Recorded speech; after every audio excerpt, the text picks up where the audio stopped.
Scholarship পেলাম, America চলে গেলাম। সেখানে এক অন্য জীবন, অন্যরকম সংগ্রাম।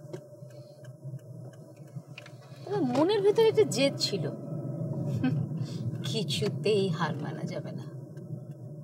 তারপর তারপর আর কি, ফেরত এলাম দেশে, বাবার ব্যবসার হাল ধরলাম।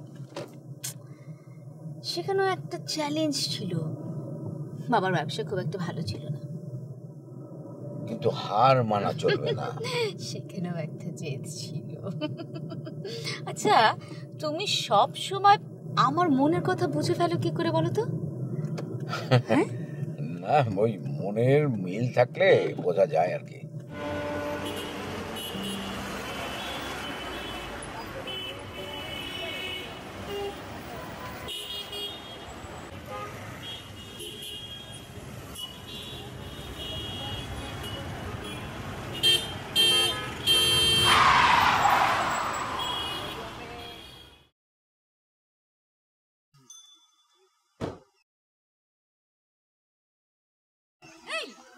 রাস্তাঘাট তো আপনার বাড়িঘর বানিয়ে ফেলেছেন নাকি? হ্যাঁ, হর্ন বাজাচ্ছে, শুনতে পাচ্ছেন না?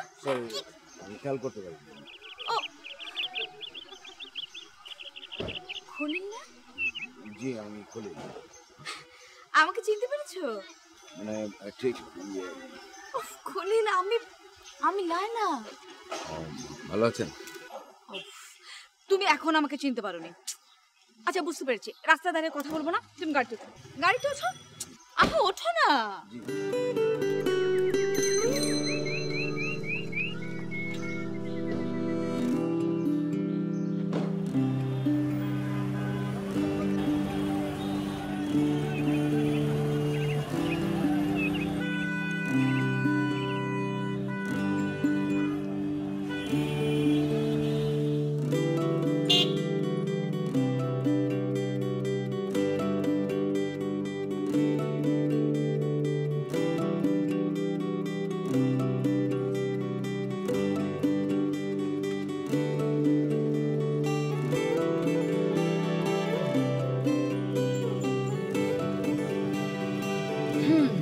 আমার আর কি গল্প, স্কলারশিপ পেলাম, আমেরিকা চলে গেলাম।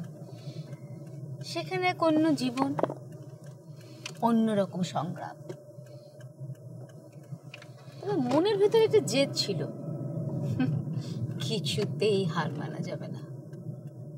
তারপর তারপর আর কি, ফেরত এলাম দেশে, বাবার ব্যবসার হাল ধরলাম। সেখানেও একটা চ্যালেঞ্জ ছিল, বাবার ব্যবসা খুব একটা ভালো ছিল না, কিন্তু হার মানা চলবে না।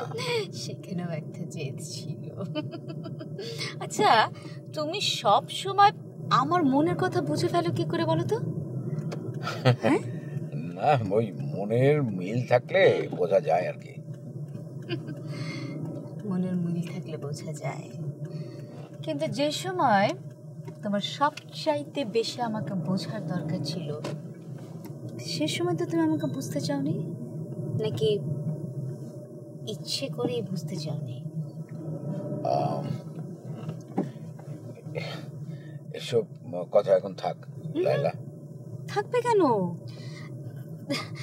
থাকলে তো চলবে না, আমাকে জানতে হবে যে মানুষটাকে আমি সবচাইতে বেশি ভালোবেসেছি, সেই মানুষটা যখন আমাকে সবচেয়ে বেশি জানার দরকার ছিল, বোঝার দরকার ছিল, তখন সে কেন বোঝেনি বা কেন বুঝতে চায়নি?